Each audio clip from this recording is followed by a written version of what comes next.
Hi, can you guys hear me?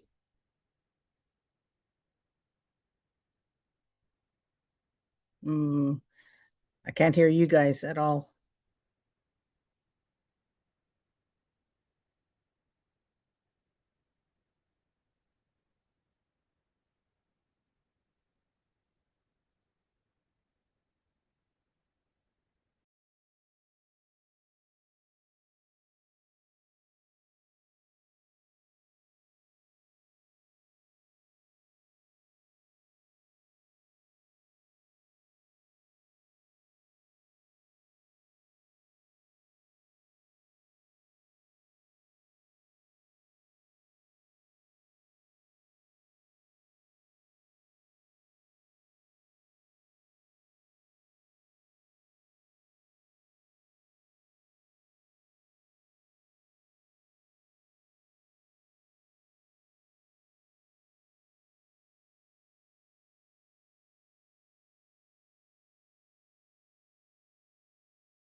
Can you hear us now, Julie? There you are. Now I can hear you. Thank you. Sorry, I had the audio off. Oh, that's okay. No problem. Is it recording? It is.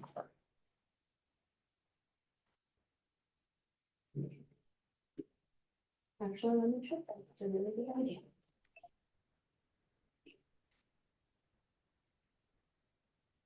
Yep, we're live. Hello, everyone. Hi, Roberta. Hello.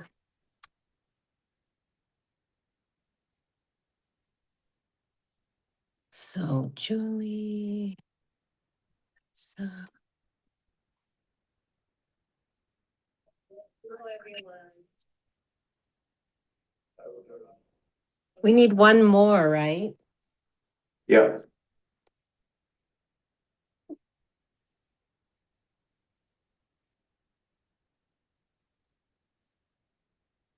Oh, wait. No, we got Andy and, no. There's four of us. Yeah, there's four of us. Yeah. There's four of us.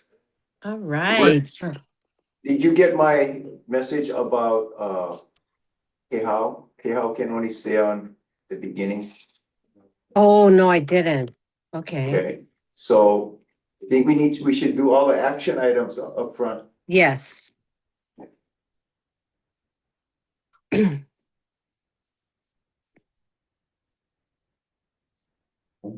So are you in Los Angeles or Oregon? Oh, actually, I'm in Hilo. Oh, Hilo. Oh, Came back the other day. Was in LA. Crazy. Hi, Dr. Billy. All right. I'm very well. How are you today?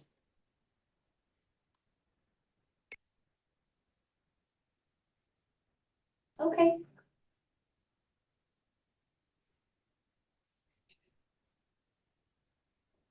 We have quorum without you, so if you have any technical difficulties, we'll miss you, but we'll see you on the next.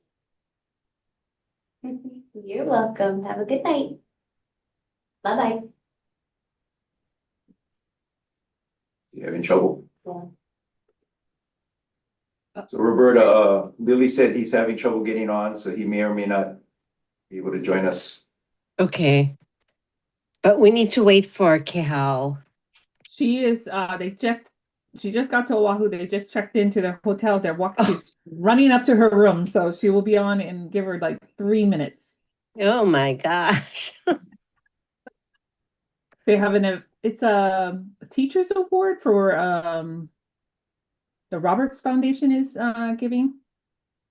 Oh. Is she on, wait, is she She's with the there- Roberts Foundation now? No, she's with Ross over there. They invited him, to be a special guest. So she was tagging along. Oh, okay. I'm not sure what hotel, but they're giving an award tonight, the Roberts Foundation. So they asked Yeah. Ross to attend. Wow, great.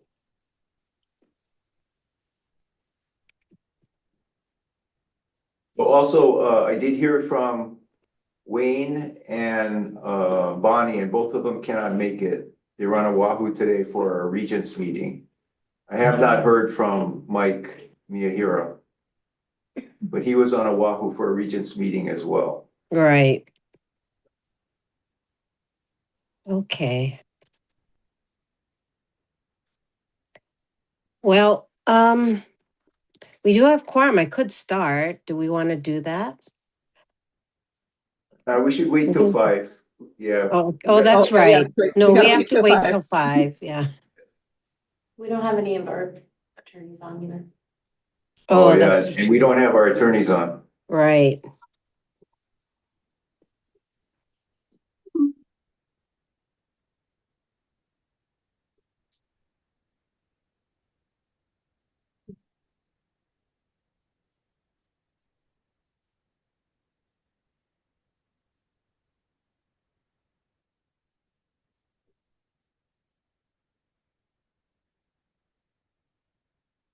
You hear from either one of them?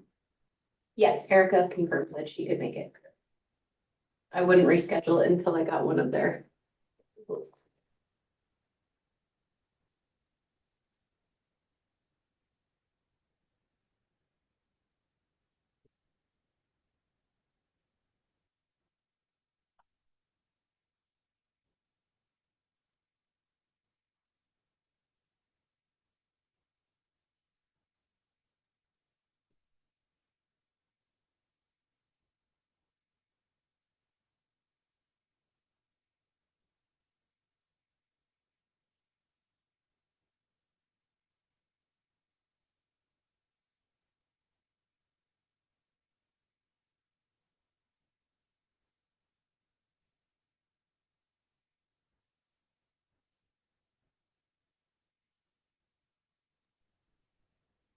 I got a notification that Walter Briskin raised his hand.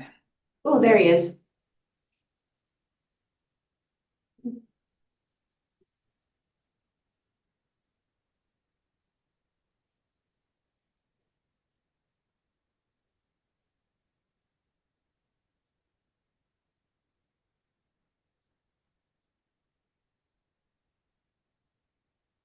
There's Erica.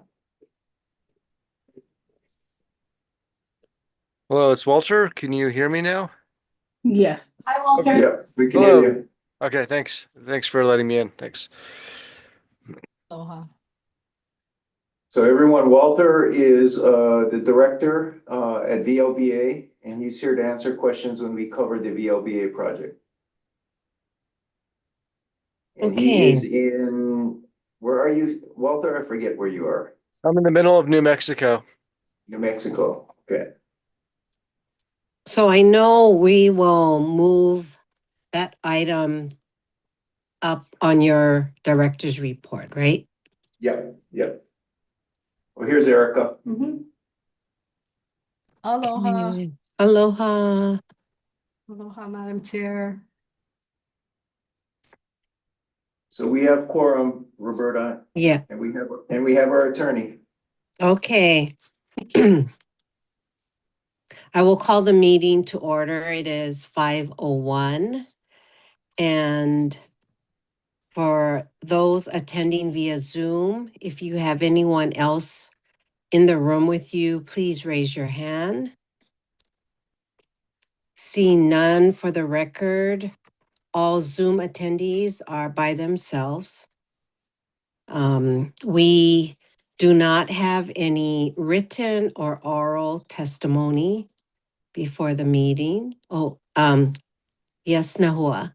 Carol's waiting to be let in.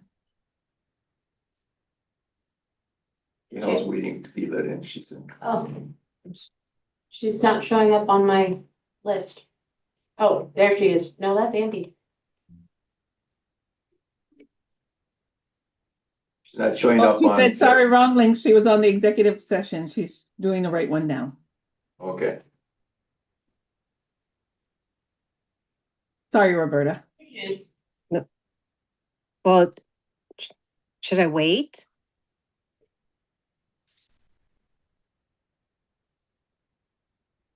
I see Andy. Rejoining as a panelist now. Okay, she should be on in a second. So yeah, we Okay. can wait, because we should check with her, make sure she's by herself. Yes.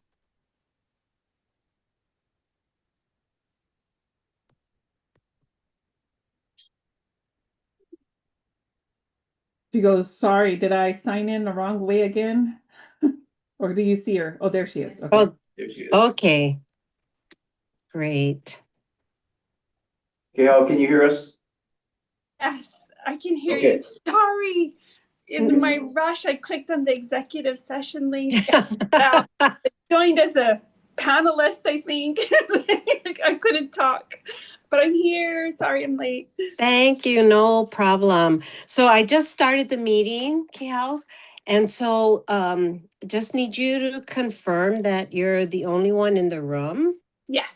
Okay, so for the record, all video attendees are by themselves. To repeat, there's no written or oral testimony before our meeting. I will move on to approval of the minutes of the March 3rd meeting. Are there any corrections or edits to the minutes circulated? None for me.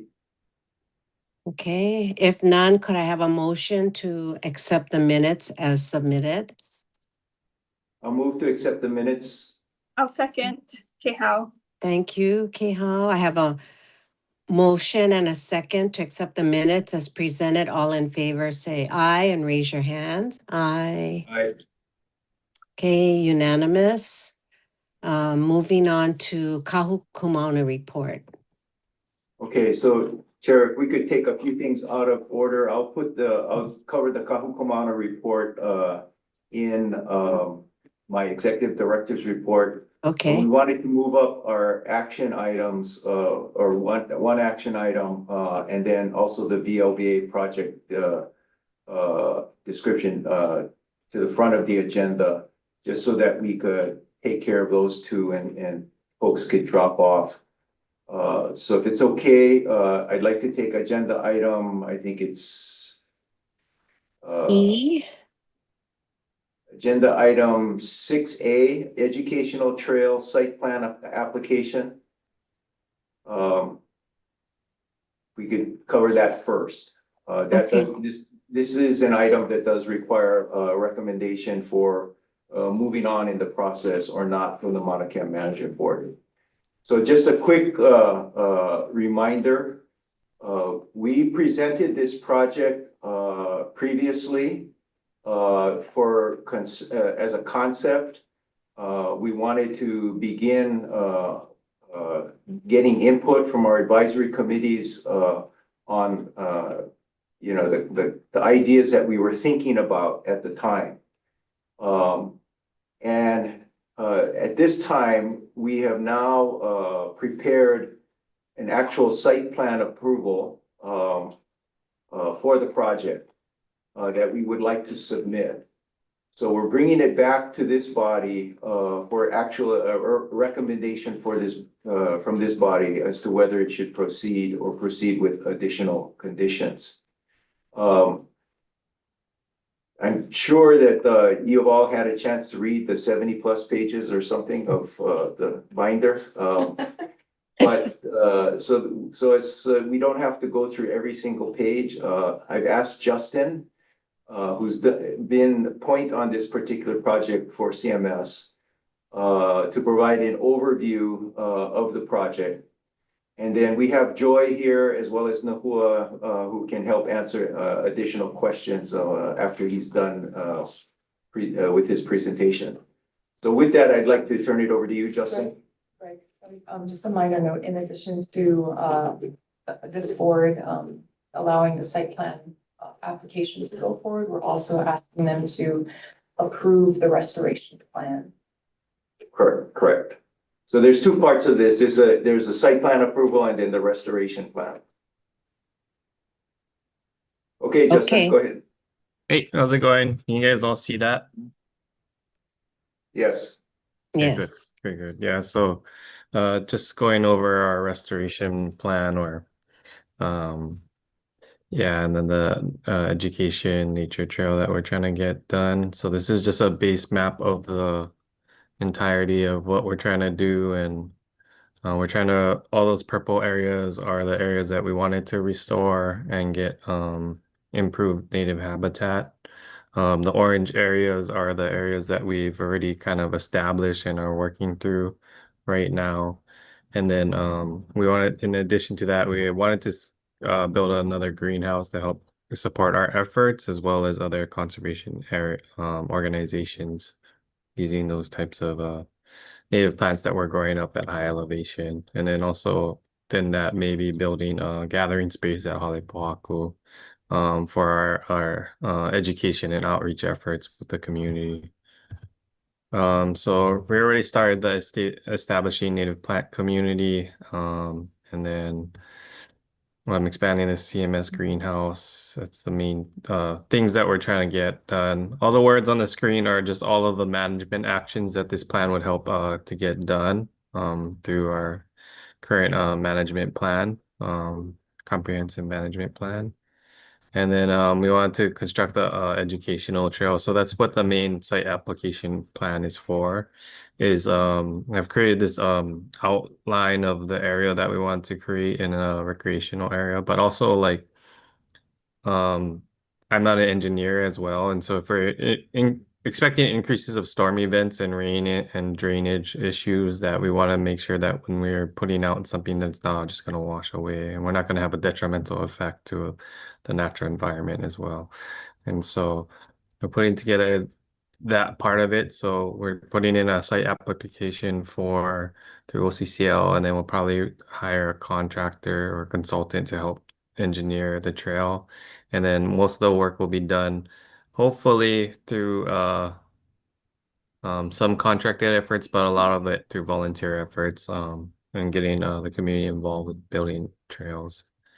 And then yeah, I just wanted to build like a small a gathering space between the two greenhouses. That way we have a little bit more privacy when we're doing protocols prior to the work that's being done, and also like having a quiet area for reflection and kilo, and then also an additional workspace between both greenhouses that we can actually kind of expand our volunteer program, maybe having volunteers work with us in the greenhouses, as well as plant propagation and educating different students with that.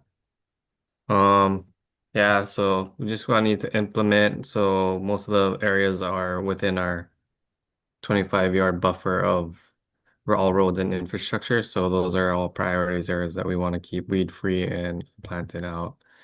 In addition to all this other stuff that we're doing, we want to monitor and provide research opportunities for students to look at our data and our management actions or management strategies for all the outplanting and education that we're doing. Yeah. So that's pretty much all I got. Oh, it worked today for some reason. Anyway, this is a video of the silver sword boy in the bloom, but I'll take any questions about the project or anything like that. So once again, the idea is to create a nature trail for visitors and residents alike, particularly when they are acclimating at Halepohaku or at the visitor information station.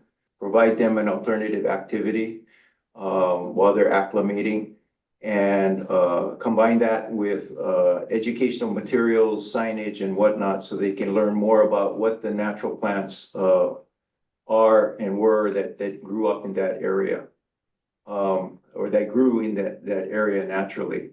At this point, the site plan application is just to go through the permitting part of the process. We do not have any monies budgeted for this project yet. But that's something I'll talk about a little bit later when I talk about our financial plan that we're developing in partnership with MKSOA. Because this is a project that they've said that they would like to support. So once we get the approvals from DLNR, then we would seek outside professional help to help us take this conceptual plan and sort of detail it and do the engineering work. So we really know what would be involved in building this trail and restoring this area. So once again, what we're asking is your recommendations on both the trail as well as the restoration plan itself. Any questions for Justin or the team?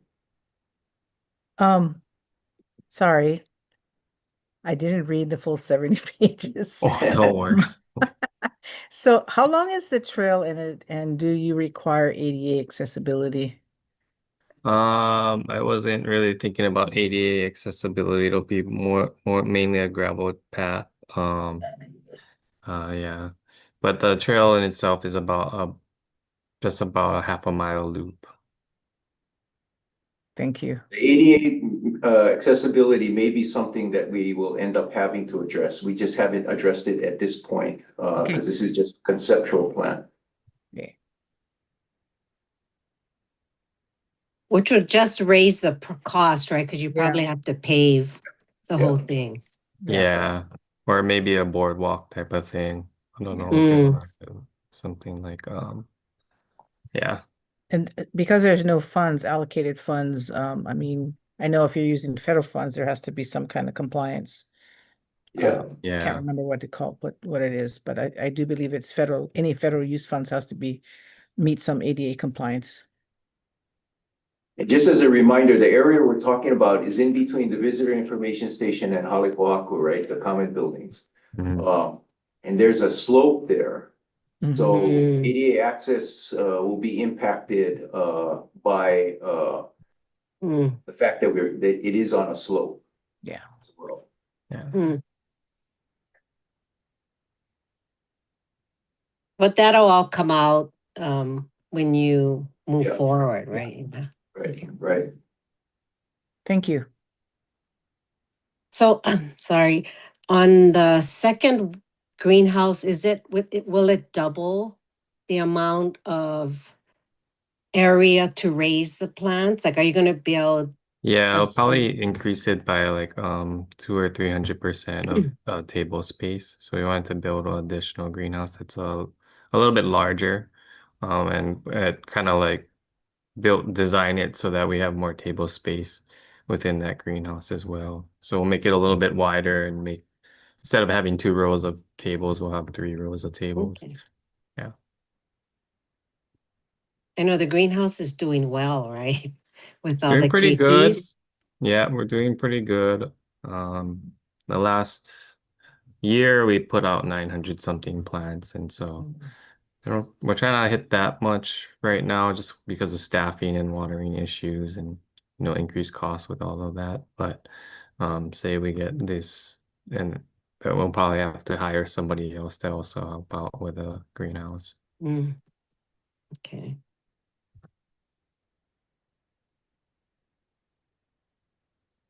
Anybody else have questions? If not, can I get a motion to recommend moving forward with the Yeah. project as I'd like to submitted? make a motion to move forward for both the trail project as well as the restoration project. Okay, is there a second? I'll second it, Kehao. Thank you, Kehao. I have a motion and a second. All in favor say aye or raise your hand. Aye. Okay, Thank you. approved. Thank you, Thank you. Justin, for your Okay. work. We got more work to do. Thanks.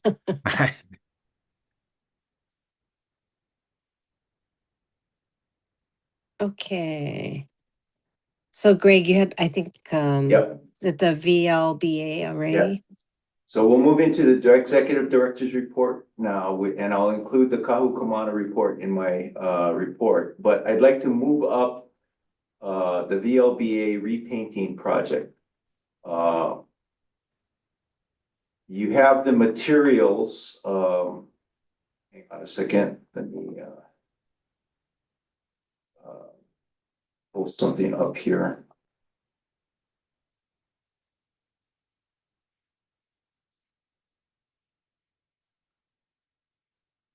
you have the materials, can you all see that? Okay. This is a repainting and roof replacement project. I'll ask Joy to provide a brief summary of what the project involves, and then Walter is here to answer any questions. This is, however, what we call a type A project, just as a reminder, and it's because it's something that is a replacement and ongoing regular maintenance. So there's no action, no vote required by Maunakea Management Board, but we do want to keep you folks apprised of all the projects that are moving forward. So with that, Joy, I'll ask you to give a short summary of what the project involves. Sure, thank you, and good evening, board members and guests. With this project, the LBA recently, as you know, they're part of a nationwide group of radio telescopes, and they completed a review of all their facilities. Being that the facilities are about 30 years old, they determined that they should do some preventive or proactive maintenance. And in the case of the LBA on Mauna Kea, they are looking to replace the roof and repaint the exterior. It would take about 15 gallons of paint. They will do the work by hand. But for the roof, I think there are some simple numbers in here. It's something like 1,500 square feet of roofing material and about 1,700 square feet that of the exterior walls that need to be repainted. As you can see from the project materials, there's a before and after of a sister site, I think in Texas. And so you can see the work, the building there before it was renovated and then afterwards. And the same would apply to Mauna Kea with the same paint and very similar roofing material for the site. This project has gone before Kahuku and the Environment Committee in the past couple of months. Comments from both committees included support from Kahuku. They noted that they appreciate VLBA's work in respect of the environment and also respecting worker safety and the general public. With the Environment Committee, there was some concern about how paint debris would be handled. And so the Environment Committee requested that work be done on a calm day. Walter, I'm not sure if I don't think I'd let you know about that. No, I haven't heard formally, but that's our standard practice is we have a wind limit for doing any exterior work like that. Right, and VLBA in their project had planned to use tarp, to cover the ground over the work area that would capture any paint chips or paint dust.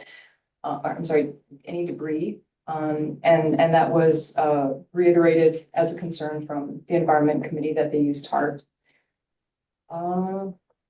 Besides that, I think that's all I have on this project.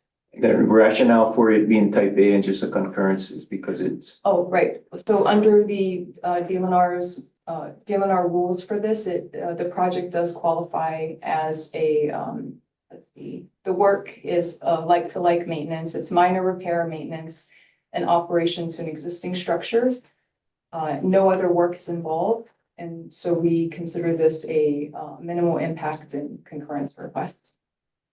So in these cases, as you folks know, we submit a letter with our assessment and evaluation to OCCL, requesting their concurrence with our conclusion that this doesn't require any other formal permit. And then when we get the letter back from them, concurring with us, then the project can move forward. VLBA also noting the review period, they would like to take advantage of the anticipated calmer weather during the summer. So it would take about maybe 2 weeks to complete all of the work. That's also why this is a lesser approval from OCCL. It doesn't meet the 30 days for the higher site plan approval. So Walter, would you like to add anything, or are there any questions for Walter? Thanks, Joy. You did a great job describing exactly what we're going to do. It's very simple. Happy to take any questions.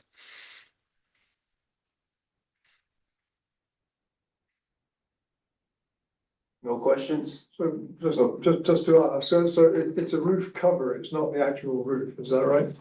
I didn't quite appreciate the difference. It is, it's the, yeah, we're going to strip it down to the plywood. If any section of the plywood needs replacement due to deterioration, we'll replace that as well, but we intend to keep all the viable plywood. It's the outer two layers, which are a water barrier, and then the metal prefab, pre-treated, pre-surfaced metal sheets that will go on the top. And then, of course, all the trimmings around the side, the gutters, and associated pieces like that. Yeah, thanks. Any other questions? No. No, All right, thank you then very much. And we are taking this project to MKSAW, and that'll be the final review. Then we can get Walter can get going. Thank you, Walter. You're more than welcome to stay on if you want to, but I know it's late there. It is late here. I appreciate your time, and I think I will just chime out, but I'll hope to see you. thank you. Yeah, good night. Good night.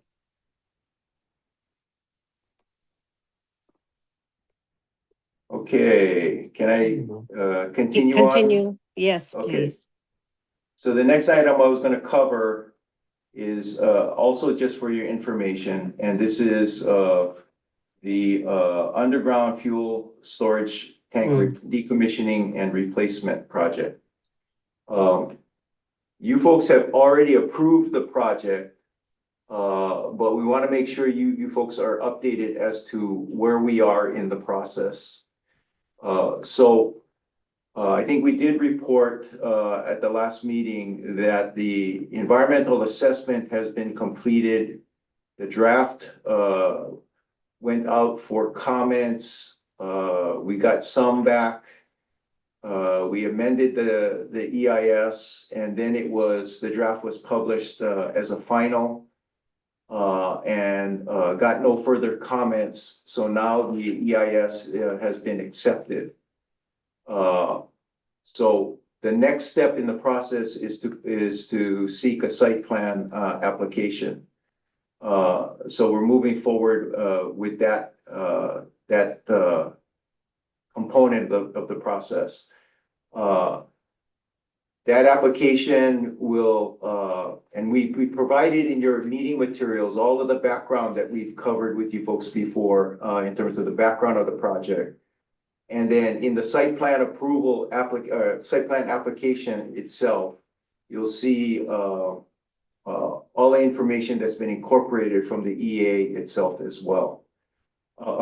So now that the project is at this stage, again, we don't anticipate any questions from OCCL with the application because we have been working closely with them throughout the process. But we are moving along, and we hope to be able to go out for bid once the site plan application has been approved, to go out for bid and secure a contract so that we can begin the work. I think, what is it, next year that Rodrigo wants to commence the work? Yeah. Yes. We want to be able to award the contract early part of next year in January, February, and then they can get started, during summer when the weather is good. So in terms of funding for this project is being paid for by the MKOs. There has been a couple of special assessments that they've agreed to. So that money is being held in reserve for this project.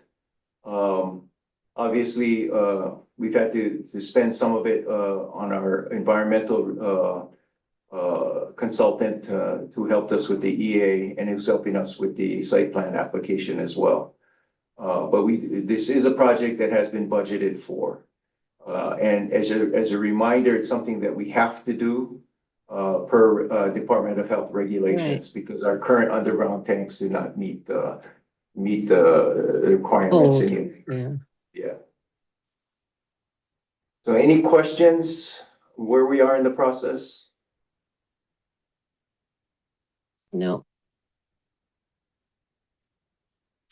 Okay. If there's no questions or further recommendations, I'm gonna move on to the next one. This again is for information only. This is a research project that we're processing, being proposed by Peter Mills and Steve Lundblatt, both from UH Hilo Anthropology and Geology departments respectively. It's a really interesting project. I'm gonna let Joy talk about what the project is about. Thank you. Just briefly, the Maunakea Adds Quarry is a natural area reserve and not under UH management at all. It's not part of our leasehold. However, we have a collection of lithics from near the Adds Quarry. These were items that were collected with DLNR DOFA approval by our archaeologists, Pacific Consulting Services, Inc., a couple of decades ago. And we were allowed to collect this, or they were allowed to collect this on our behalf for, use as future reference and future research materials. And Peter Mills, who is with the UH Anthropology Department and also runs the geochemistry lab, he has meanwhile studied some adds and other lithics from elsewhere in the Adds Quarry. In fact, he actually had his own approval to collect and study adds, as well as study some from a collection that belonged to the Bishop Museum.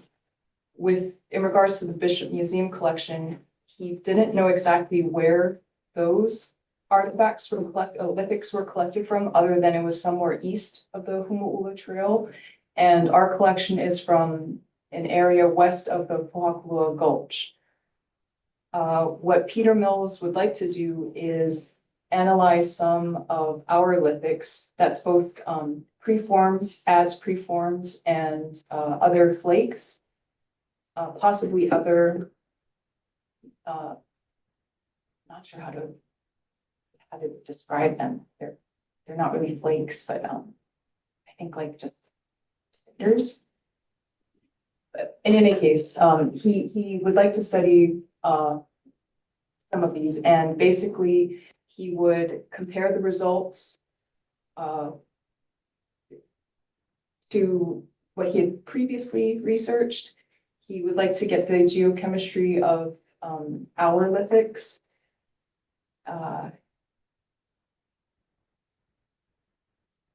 And I think he could learn a lot from the adds in terms of where they came from on the mountain, and also where other adds were from that he might get in the future. He's also mentoring graduate students, and so a number of students in his lab would have hands-on experience in using this instrument. It's a spectrometer. So another important feature is that it's non-destructive. He showed us how past geochemical research actually drilled into the rock, and they would grind it up and then do chemical analyses on the dust. In this case, the lithics would remain intact, and you're just kind of scanning it. So nothing is destroyed. It would take him about a month to do the full analysis, and then the lithics would be returned to CMS. So a couple of other pieces that were really interesting when he met with Kakumauna and when he briefed us on it.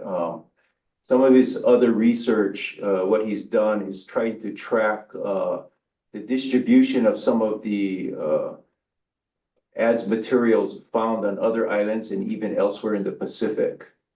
And so what he wants to do is also, use the information that he's going to gather from our samples to kind of put it into a larger database. And he walked us through some of his earlier findings, where some of the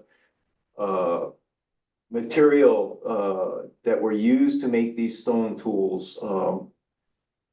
At one time, it was thought that because of the size and presence of the adze quarry on Mauna Kea, it was thought that it was probably a major source of stone tools throughout the island chain for sure, and even into the Pacific. But based on his analysis, what he's finding is that most material that he's tested, adze material that he's tested, are really coming more from local sources on the islands that those samples are being found on or were found on.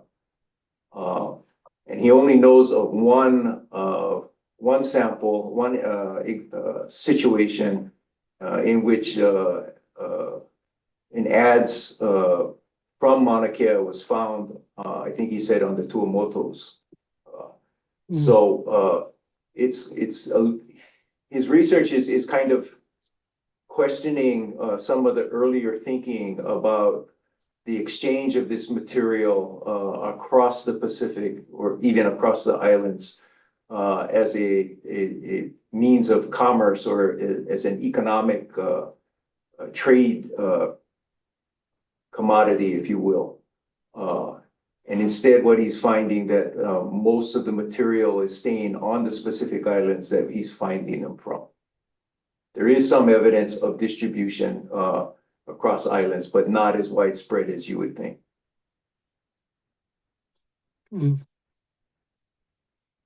So the plan is that he would come up,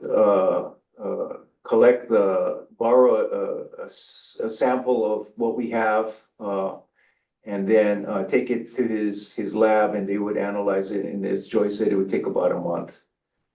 And then the results obviously will be shared with everybody as well.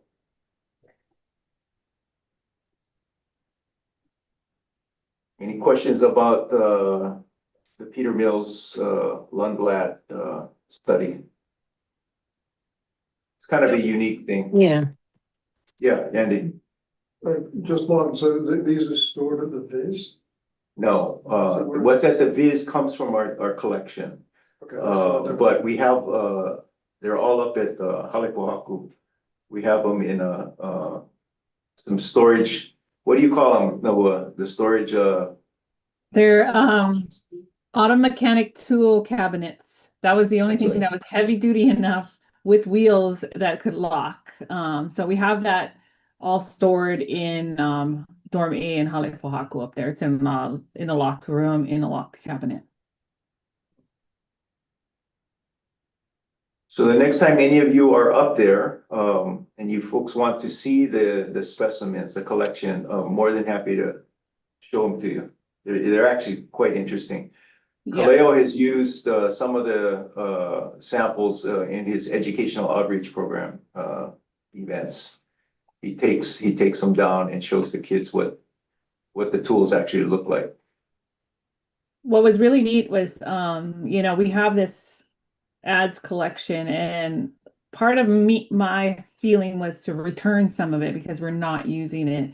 And talking story with Peter, he was part of the original archaeological inventory that was done.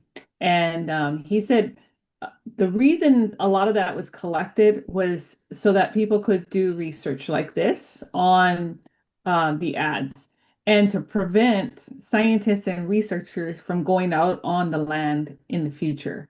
They really wanted to reduce the impact of people walking out in places where they don't, maybe they shouldn't be, or we really don't want them going. And also stop scientists from picking up rocks in one area And then after you get tired of carrying rocks at the 10,000-foot level or 11,000-foot level, leaving it somewhere where it doesn't belong. And so that was the thinking behind it. So he asked us to really consider not to return it, but to hold on to it and come up with some kind of partnership with the lab that he works with now, so that they can develop programs around for their graduate students to compete to be able to use these samples for research. He doesn't want the samples to be an all open for whoever researcher, for any kid, but they should compete and come with a good project, but be able to use these samples that we have. So I was really excited about that. So we're looking into a partnership with the lab. He is retiring, but that's why Stephen, I think, is also part of that, and to see if we can figure out a partnership there as well. This project is deja vu because I was on the review committee back in the 90s in one of their projects, and even before when I was at NARS. And Oh, yeah. Wow. yeah, he said he did most of this, and then he had heard a rumor that Bishop Museum had pieces from the Western quarries in the U.S. Managed Land, and he didn't know about those. And they said they didn't have it. So then he started calling around, and just so happened, Imiloa, he was at Imiloa, and they called me, and I went down and talked story with him. He didn't realize that we had these flakes from the Western Quarry, because he had tested all the major side in the NAR, but he hadn't done any from this side. So he's interested to see if it's the same composition, is it the same type of rock, or is it something totally different?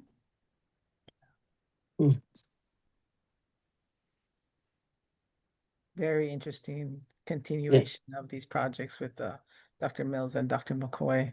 And I actually worked with Dr. McCoy way back in the 80s when he was at Washington State Oh, wow. City, when he was the senior archaeologist at the University Museum there. Wow. Wow. Yeah.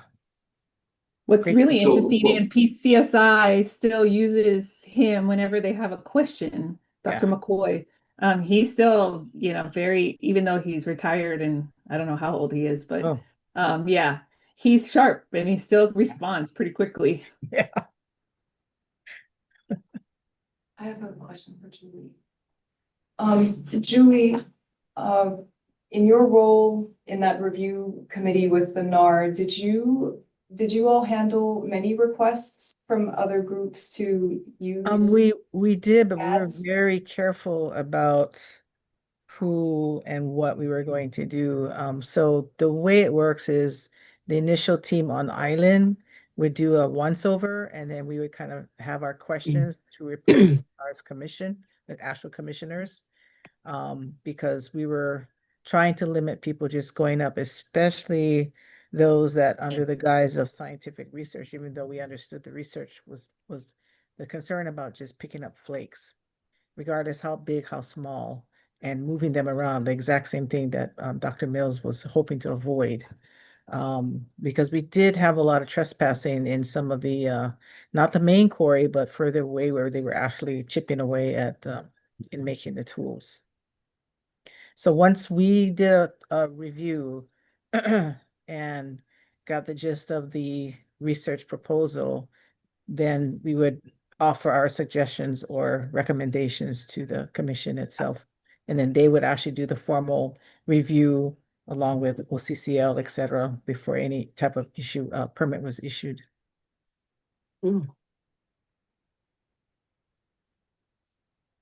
So we did review this project with Kahukumana. They were obviously quite enthusiastic that this project be completed. As is the standard case, Peter and Steve have agreed that once they get their results, they'll come back and share it with all of us in a presentation, which I know will be very interesting to everybody.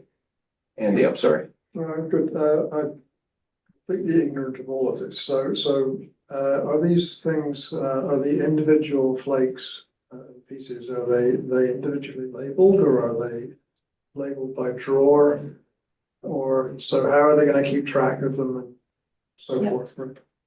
They are individually labeled, except in the case of, we might have some bags of flakes. Right.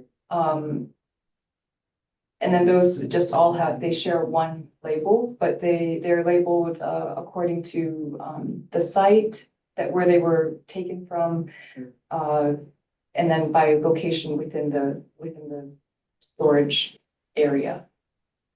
So the Every- GPS located, right? Every piece is GPS located. And the little flakes that they're talking about that's in a bag, it's like looking at cinder. So it's hard to individually, mark each of those. There's just little pieces of gravel. So those are in one bag. Okay, and that's how it'll come back. Yeah. Yeah. Yeah, so prior to the, as we were processing this, we had Justin and his team, along with Kaleo, go in and make sure everything was properly identified and whatnot. And then as I said, some of the collection is in the visitor information station, in the display boxes there.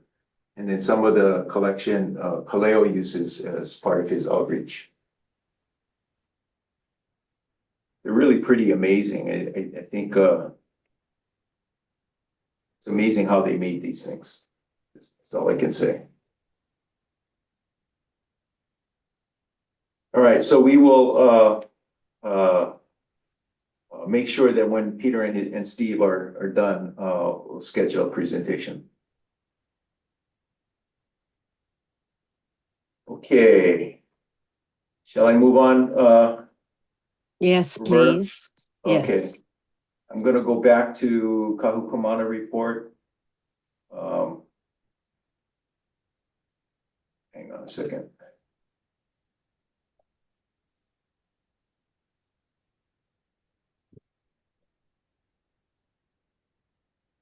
Thank you, Greg, for your much more graceful and succinct explanation. No. This work or his request. Okay, so Kahukumana met on the 2nd last week, or the week before. We reviewed the nature trail site plan approval with them, Justin's project that we just reviewed here. And as we reported, they had enthusiastic support for the project. They actually want us to increase the acreage for even more propagation, increase the area to outplant. But we've got quite a bit of land already that we're wanting to restore. So we'll see how far we can get with what we have first. We reviewed the Mills and Lundblad research proposal, and there was strong support for that, as I indicated. We went over the status of all the legislation that is moving through the legislature. I'll do a separate legislative update covering the material like we covered with them. They did not really have any specific questions per se. Although there is interest in them on how some of the proposals for allowing MKSOA to extend leases and hold the title in fee would work. So I'll update you folks in a second on that. We reviewed with them a number of transition issues that we're working with MKSOA on. And one thing in particular they have consistently been concerned about is ensuring that this idea of our existing plans and rules stay in place until MKSOA has their own.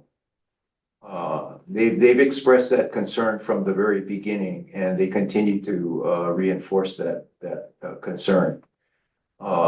Having been just like the Environment Committee and just like you folks, having been involved in all stages of the development and approval of our plans and our administrative rules, not only do they have an appreciation and sensitivity to how much work went into it, but the importance of having these documents in place that guide us and direct us in our management and stewardship efforts. They're supportive of the idea that our plans and rules stay in place until such time that MKSOA has their own. We talked about the comprehensive EIS that MKSOA wants to do, and in particular, they are, wanting to make sure that that EIS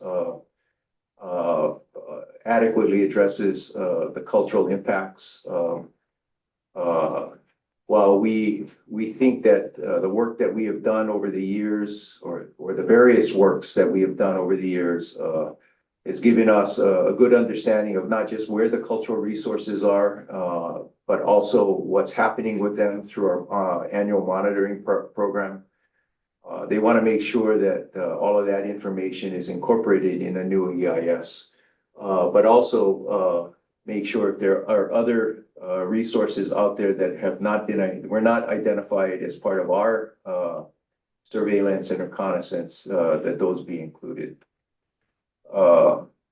We talked about what's now being called the Operational Services Transition Package, which is cost sharing, and I'll talk about that in a bit with all of you.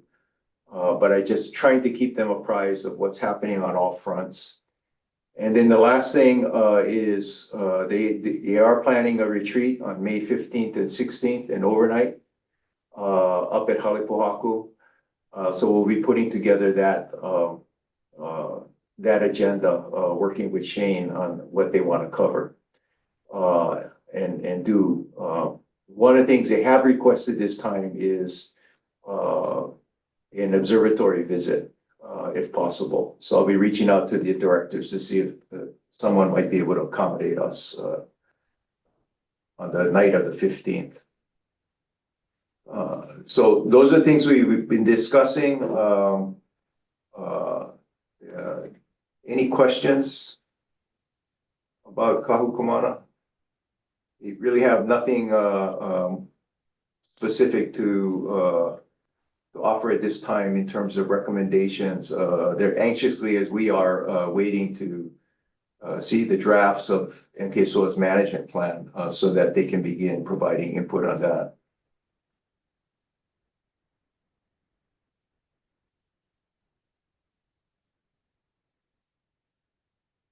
Okay, if there are no questions on that, I will move on.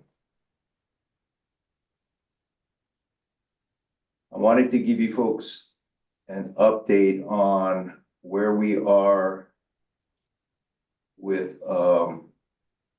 some other items.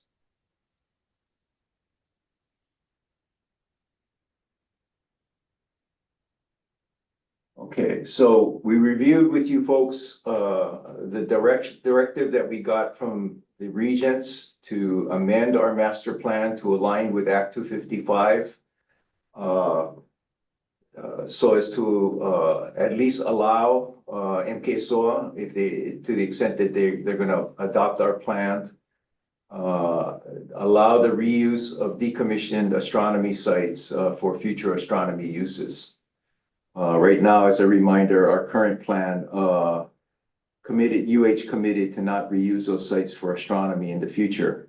But Act 255 actually encourages MKSOA to utilize decommissioned sites for future astronomy. So I've shared a version of this slide with you before, but just a quick snapshot of where we are in the process. First step was to identify, what I call collateral issues. What are all, if we make this change in this plan, sort of where else might there need to be changes being made? We have engaged a consultant Jim Hayes, who actually we worked with in developing the management plan.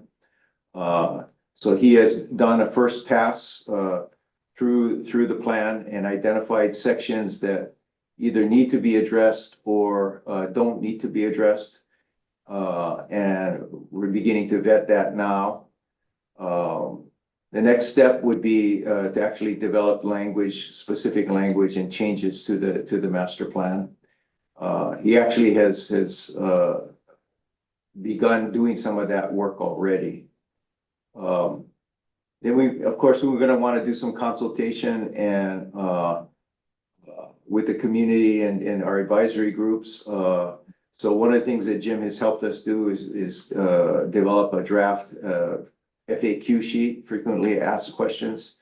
So we're actually working through that now because we do anticipate this initiative by itself will trigger questions in the community and with different stakeholders, such as, you know, how does this change affect TMT? So we're working through that FAQs now, and we're targeting this fall to have the amendment ready for presentation and approval to all our bodies and to the regions. So that's kind of where we are in the process. Any questions? I don't know, Erica, did you want to add anything? We've been working closely with Erica on all of this as well. No, nothing to add. Thank you. Okay, thank you. So once again, this will come back to you folks once we have something in draft form. So I have a question, Greg. Is MK SOA apprised of, you know, what you're doing and what Jim Hayes is doing? Yes. And they will also need to approve the amendment. They know what we're doing. They know why we're doing it. They also have stated that you know, an amendment like this is the kind of thing that they would require before taking up some of the more challenging issues that they're going to have to address in their master plan and their management plan, such as number of astronomy sites, number of observatory sites, future of TMT, etc. So this amendment will trigger a number of things beyond just what's in our plans. But they are aware of it. It actually derived out of meetings with MKSOL leadership and UH leadership, this idea of pursuing this. Mm. So it'll be in sync, right? Yes, Yeah. yes. Yeah. Okay. Any other questions? All right, I want to give you just a snapshot of where we are with the operational services transition package, otherwise formerly known as cost sharing. There is a letter agreement that we've agreed to last week. The authority board approved it. But we have been since notified that their budget is now under scrutiny, and they may be asked to take some reductions, as are all the state agencies being asked to do. So some of the amounts that we have in the budget or in the agreement may get affected. But in total, basically what we've agreed to is a little over 4.5 million, kind of broken up into two tranches. 2+ million for what we call operational services.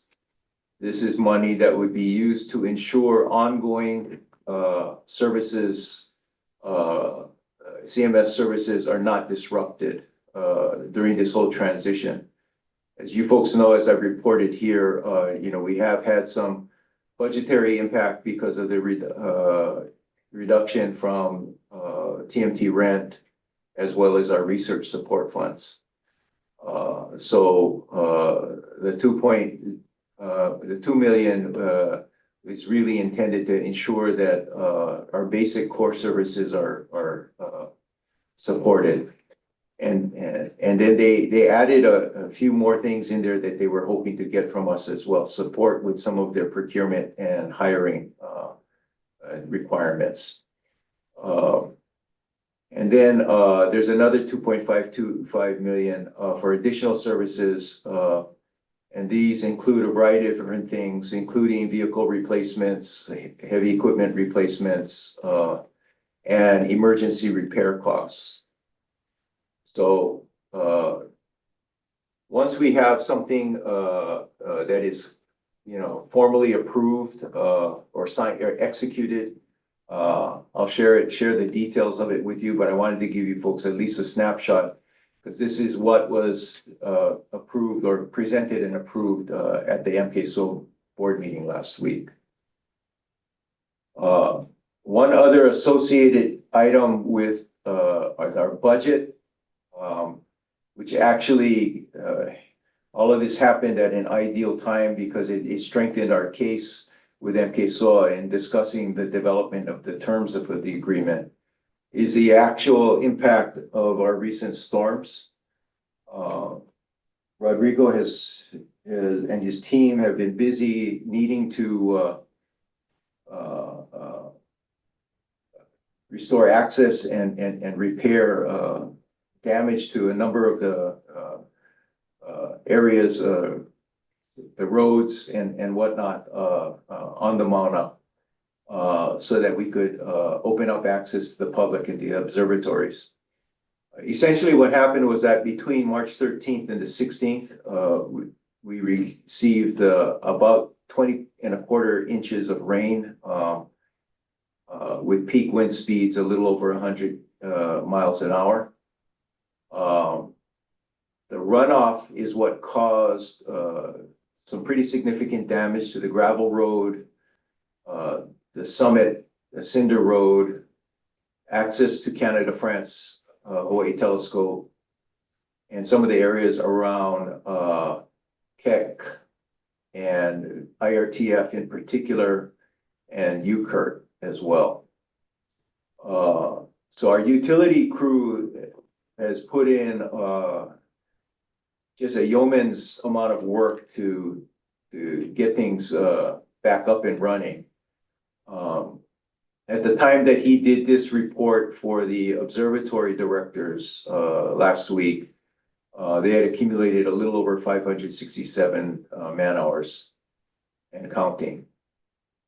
We did have to bring in extra material to fill the damage to the road. We did not have enough material on the mountain. So about 1,200 tons of material were ordered and delivered, and that's what our utility crew used to repair the portions of the road that had washed out.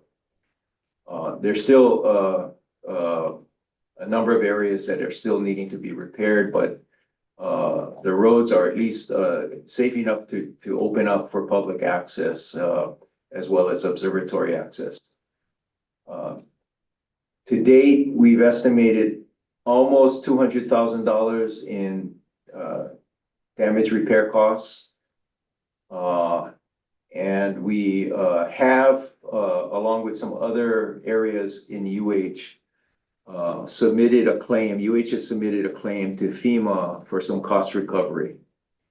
So we have included our costs in that. We were actually very fortunate that not too long after the storm, FEMA and HIEMA were here on island doing an assessment of the claims that UH had initially submitted. And the team was in Hilo and they wanted to go up and see the road. So we were able to get them up there on a short notice. So they had a chance to assess the damage itself. What you see here in these photos is actually an improvement of what was. It was pretty bad initially. So as I said, this actually came up at a, I don't want to say opportune time, but it provided us more justification for some of the requests we were making in the cost sharing agreement with MKSO. I do want to do a quick legislative update, but let me stop here and just see if there's any questions about cost sharing or what we're calling the OSTP, the Operational Services Transition Package and budget. Yeah, I have a question, Greg. So the $4+ million, that's to maintain existing services for the entire CMS? No, it's the 2 million is to maintain the existing services. Okay, And then the remainder is for the, what we call additional services. So that's like the equipment replacement, emergency repair, deferred maintenance. And actually we requested, well, one thing that they wanted, they volunteered, MKSO wanted to put money towards was towards our natural resource program. So got it. assuming we get the money that we had negotiated in the agreement, which is now kind of pending because of their budget situation. We wanted to use that money for Justin's project to go out and secure a consultant to do the engineering and planning work. So that's the sort of thing that they were actually interested in contributing towards. And then there were some additional monies that we requested for the Ranger program as well. The request to FEMA, is that a joint request with CMS and MKSOA? No, it's just a CMS UH. It's a joint request with UH because UH had damage in different facilities. Okay, So it's Thank a you. UH request. Yeah. all right. Thank you for clarifying.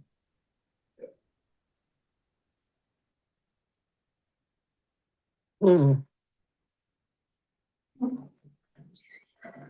Any other questions? Yeah, so who actually has to approve the request? Is it just the MKSOA board and the regents? The actual agreement, Yes. so on their side, their board approved it. And on our side, we're looking at getting it in front of the regents as soon as we can. Still waiting on confirmation on whether we can get it to them in early May at a special board meeting. So once it's approved on our side, then we can execute it.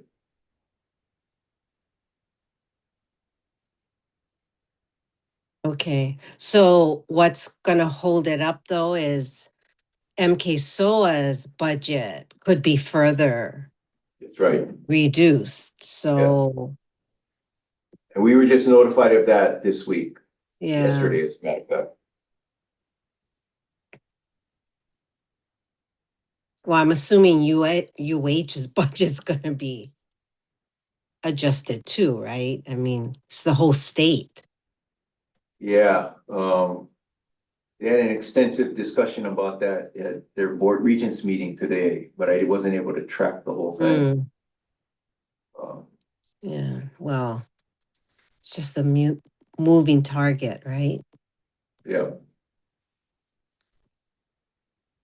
Okay, well, we have, that has to move forward as far as getting support from MKSOA because of the shortfall that CMS is facing now, right? right. Yeah, okay. So I do want to say that, in the November 20th letter from President Hensel and Board of Regent Chair Gabe Lee to Chair Komeiji and John DeFries at MKSOA, we did make a formal request to enter into some kind of agreement to help share in costs. And so the work that we're looking at now really comes out of that request. I will say that, while the process has not always been clear, I think with John DeFries and his management team, the spirit of cooperation has been there, and they are trying to, they recognize that it is to their benefit in the whole transition process ensure that there is the least amount of disruption to operations as possible.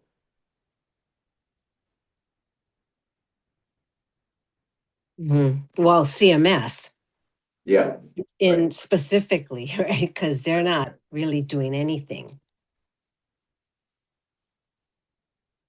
Right? You're doing all the operational piece. right, right. Okay. Okay, Okay. let me just give a quick highlight of what's happening in the legislature. You know, I've reported to you folks before, and this is all public information. It's kind of happening in real time. You know, there were a number of bills that were introduced at the legislature. Everything from what we call this bill, a 2592, which is the MK-SOA bill, to other bills that were seeking to, you know, extend the leases by 10 years and some other things. What's basically happened as the bills have gone through the legislative machinations is everything's kind of been whittled down to this one bill. And everything is being put into this one bill. Okay. So House Bill 2592, when it was introduced by the House, it went through 2 committees for their review. And each of their committees ended up making amendments. So that's what we call HB1 and HB2. And then the bill passed over to the Senate side. And that went through a couple of committee reviews, and each of those committees made further amendments. So that's SD1 and SD2. So the current bill as it stands, the current draft of the bill as it stands, which is essentially SD2, there's a number of technical corrections that are being recommended, but it also has now sort of consolidated a number of different clauses or conditions that some of the other bills were seeking to introduce on their own. So what I've tried to do is kind of summarize it, the key clauses that are in this bill right now.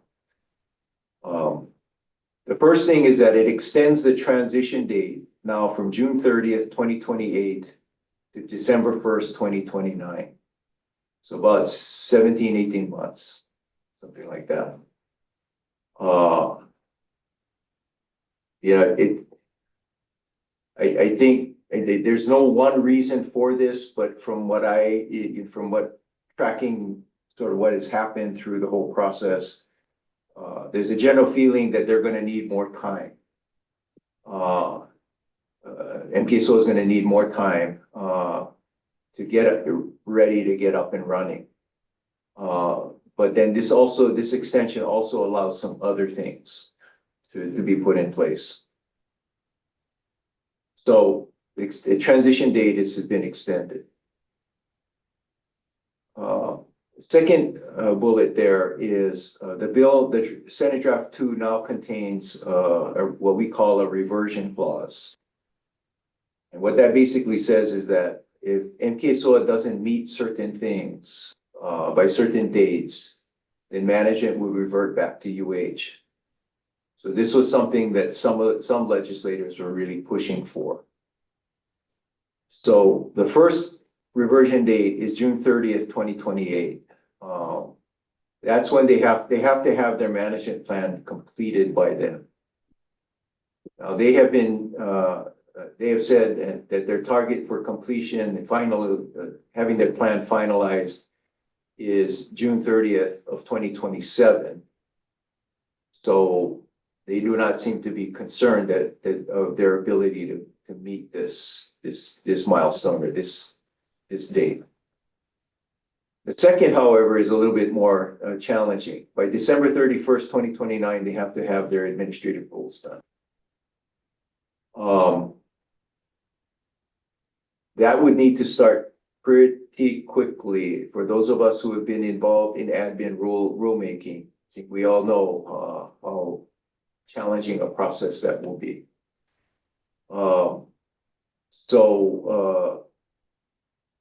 They have said they want to complete their management plan before they really kick off their administrative rules. But given this deadline, it appears they're going to have to sort of move forward on some kind of parallel track.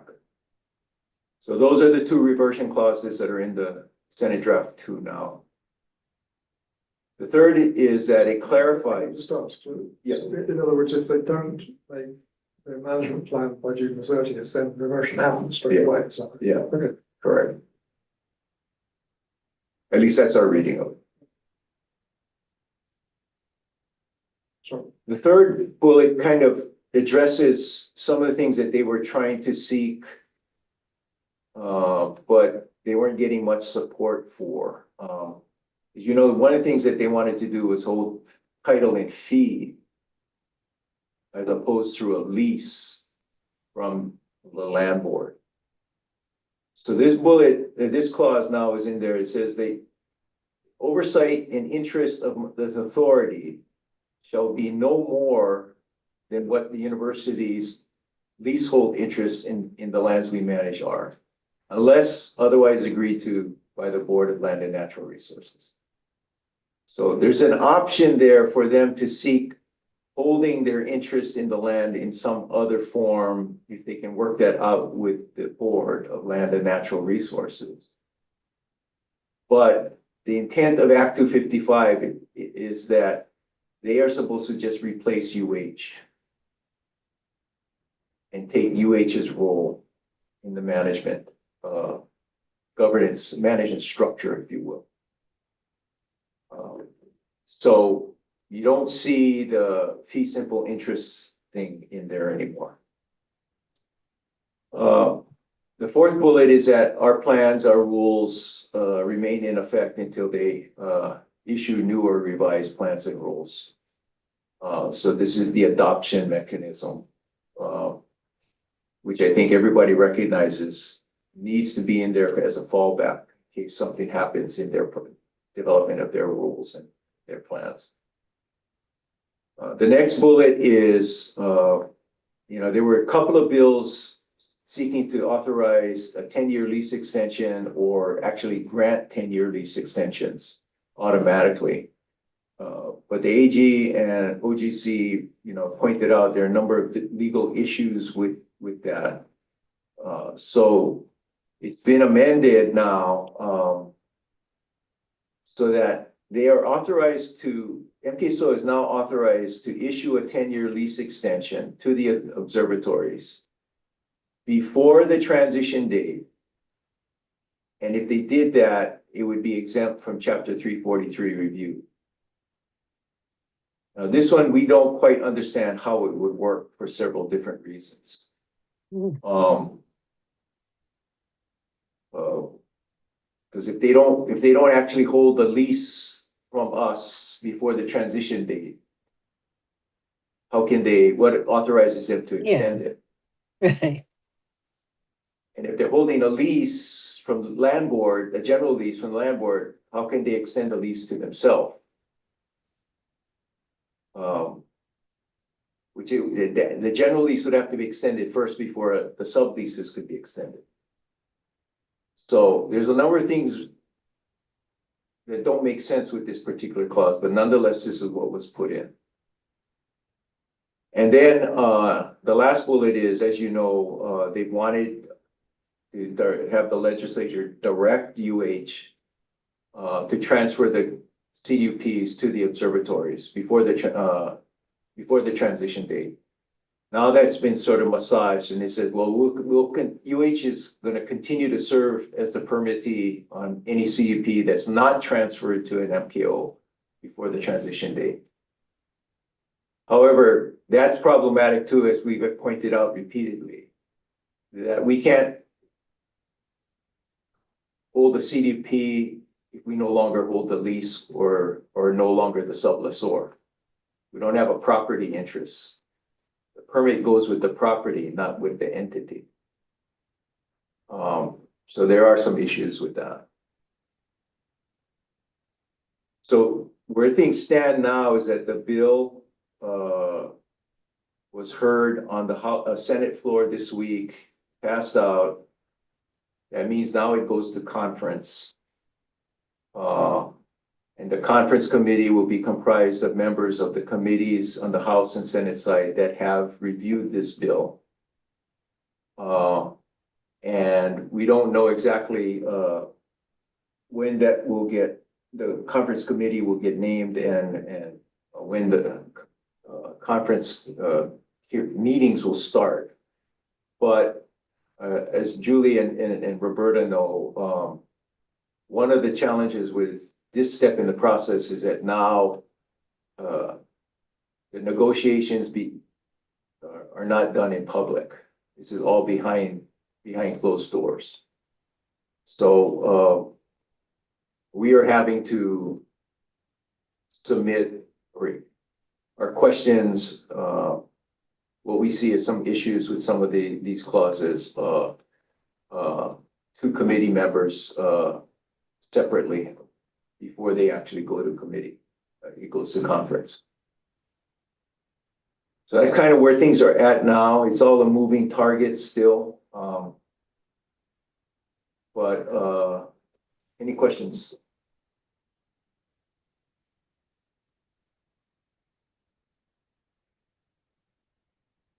Again, this is all public information. The SD2 has been published along with the committee report saying what they were going to do to amend the bill.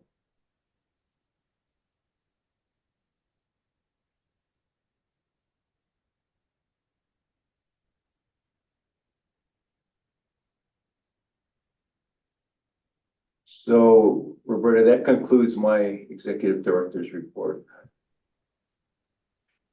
Yeah.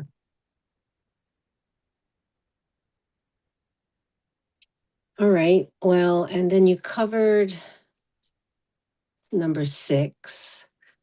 So we're now at executive session. I have a quick question. Did we approve the minutes? Yes. Okay. Just want to make Yeah. sure. I'm trying to remember who the, I think Kehal did, right? Yeah, okay. I just wanted to make sure we have. No, and Andy, no, it was Andy. Andy. I seconded. Yeah. The minutes? Yeah. Oh, No. you, Kehal seconded. Kehal seconded. You, Celeste. Greg- I need the Greg motion. You made the moved. motion. Kehal All right. seconded. Can't remember. Sorry. Point of Yes, order. So Julie. I accidentally got bumped off the Zoom at that point when we took the vote, but I do approve the minutes, so for the record. Thank you. Well, are there questions for Greg regarding his report? I'll reserve it for executive session. Okay. Yeah, I would like to do so myself. A lot of questions because thank you for explaining all of the changes, Greg, but I don't know if it even makes sense for, a lot of it. So if it would help things, I would like to make a motion that we move into executive session to consult with our attorney concerning the powers and duties and obligations of the board on certain matters that we've covered here on the agenda. Second. Thank you, Julie. Motion and second. All in favor to move into executive session, raise your hand or say aye. Aye. Okay, unanimous. So we will now move to executive session and then reconvene after. See you soon.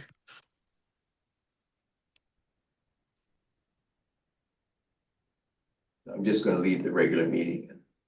Don't need to share. Well, no, I should share screen. Yeah, you have. Yeah, I should, Yeah. I wanna. So let me zoom in.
The library. We can't hear you.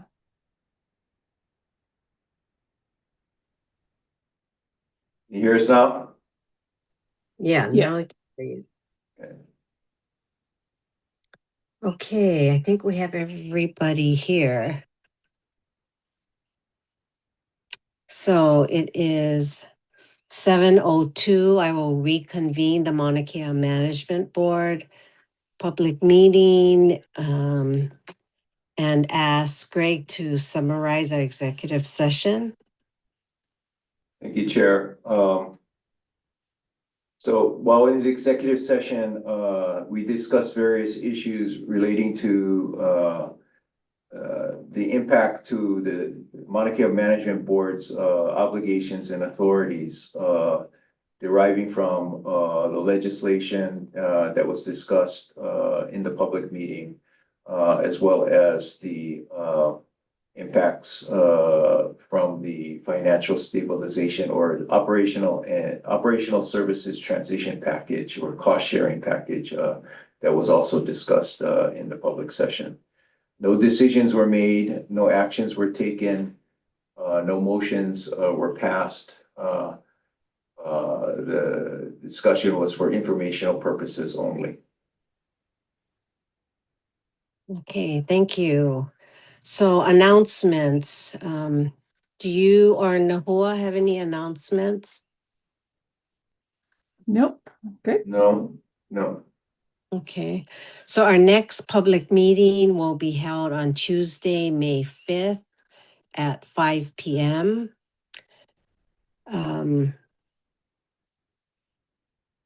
We'll see you then. Thank you everyone for attending and have a great rest of the evening. Aloha. Well. Aloha. 7:03.